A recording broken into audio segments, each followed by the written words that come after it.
So we are going to do an interesting video. We are going to do a reaction and an analysis to the song Look at Little Sister by Stevie Ray Vaughan, classic performance, Austin City Limits. This was back in October 1989. Now guys, being upfront and honest, I actually saw this and recorded it, I do believe, on VCR back when this came out, back in the fall of 89. Now I had been mucking around with the guitar for a few years. I was just starting to really maybe make a little bit of progress with it. Let's take a little look at the video here. I do remember seeing this, and I do remember at the time noticing, going, oh my god, he broke a string. But what really freaked a lot of people out about this is how he played and how he recovered. Didn't even recover, he just played through it, and how seamless the guitar change was. So let's take a look and we'll talk about it and go from there.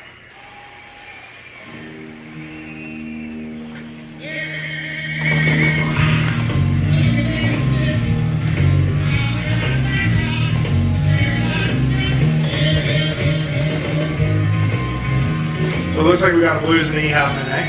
I haven't seen this in a while, so let's see what's going on.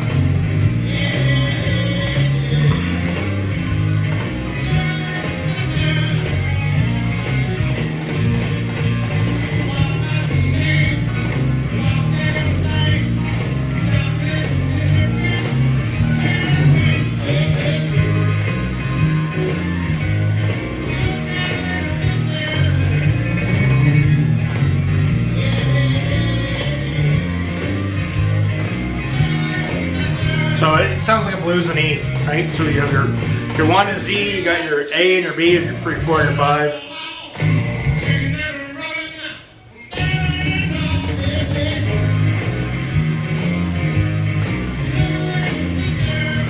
Great tone, eh, for the blues stuff.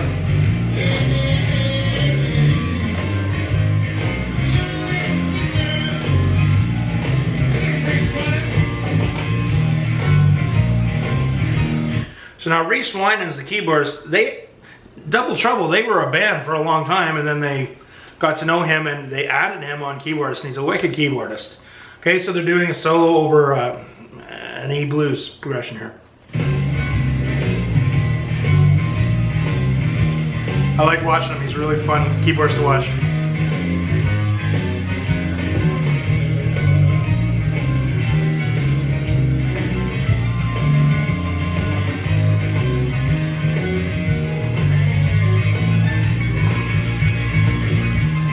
He's just going to keep going. He's hit another 12 bars here.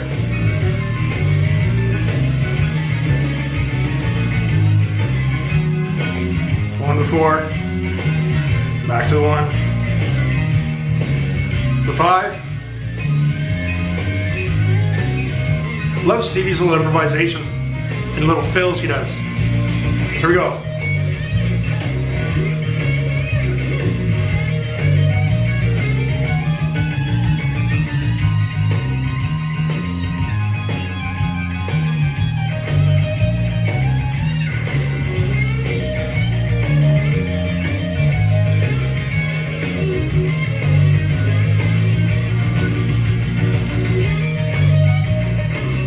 Start watching his guitar. There you go, right there. And the high E's gone. Doesn't phase him one bit.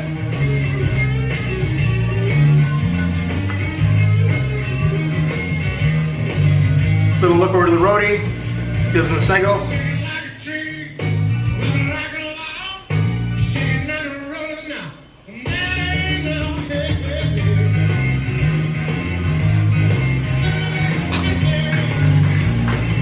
Wow.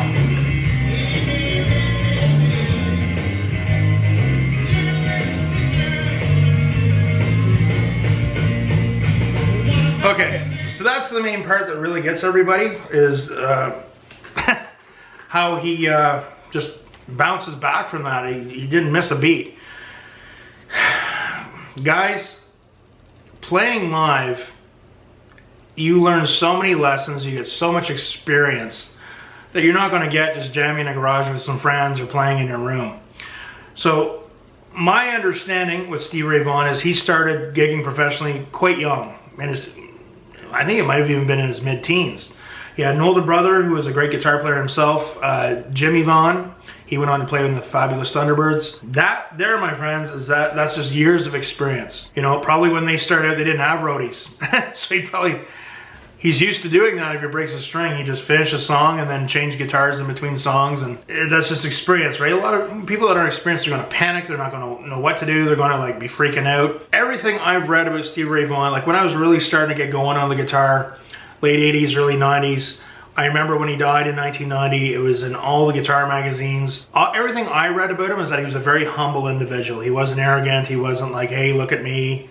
You know, he has that showmanship that we talked about in the Prince reaction video that it's really good to have when you're on stage.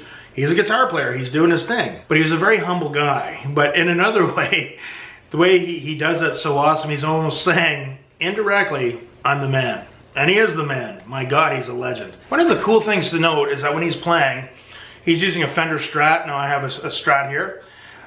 Has what's like, it's like a fixed bridge, right? So he can pop a string and it's not going to go out of tune, which is cool. Some of these do have whammy bars. I've never used them, but that was one of the cool things too. So he can break a string, the guitar's not going to go out of tune, the bridge is fixed, it's set, and he just played through it. And he looked awesome the way he did it. But now some other types of guitars. Now for me, I have some guitars with fixed bridges, and also having a background as a hard rock metal dude. Guitars with what's called a Floyd Rose bridge. Okay, so coming up in the late 80s, really being into metal, when you use a Floyd Rose bridge, it's actually floating. The tension is set, it's set up a certain way. Each one of the strings is set to hold a certain amount of tension. So I'll use a whammy bar with this, because if I use a whammy, it's not going to go out of tune with the Floyd Rose. Also, so when you do the crazy whammy bar dives and everything, but also the problem is, if you're on stage and you have a guitar with a Floyd Rose and you break a string, you can't do what he just did. You're going to have to hopefully have a backup guitar handed to you very quickly, or if you're not fortunate enough to have roadies or friends helping, be able to switch guitars pretty quick. That is a whole topic in itself, so having a fixed bridge was definitely a help for that. But the dude's amazing. Like, come on, the dude's a legend. The experience, like when you play live, you learn so many lessons about so much. Having stage presence, your own sound, you know, in your room, you'll have your amps and your effects set up and you think, oh, this sounds amazing. You go live, it might not sound good. You learn the difference between sounds in different halls, different venues, what works, what doesn't work. Like, you learn so much when you play live. So for a lot of people, you've been playing for a while and you want to go gig, man. Get that experience. But that's thousands of gigs under his belt experience. He didn't panic, he's the man. I don't know what else to say. It's Stevie Ray Vaughan, man. I hope that gives you guys a little bit more insight. And dude's a legend. Stevie Ray Vaughan, the one and only. Died a long time ago now, but I remember it like it was yesterday. Remember, practice hard, practice smart, and we'll see you soon.